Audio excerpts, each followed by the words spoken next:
اور اگر ہم انسان کو اپنے پاس سے نعمت بخشیں پھر اس سے اس کو چھین لے تو نا امید اور ناشکرا ہو جاتا ہے، اور اگر تکلیف پہنچنے کے بعد آسائش کا مزہ چکھائیں تو خوش ہو کر کہتا ہے کہ سب سختیاں مجھ سے دور ہو گئیں۔ بے شک وہ ہے ہی خوشی میں مست ہو جانے والا، بڑا فخر جتانے والا۔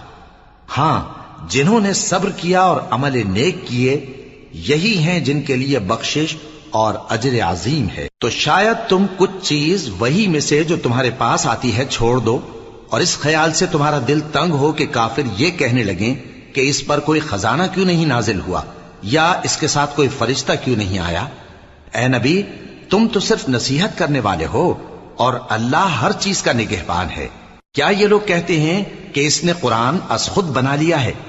کہہ دو کہ اگر سچے ہو تو تم بھی ایسی 10 صورتیں بنا لاؤ اور اللہ کے سوا جس جس کو بلا سکتے ہو بلا بھی لو۔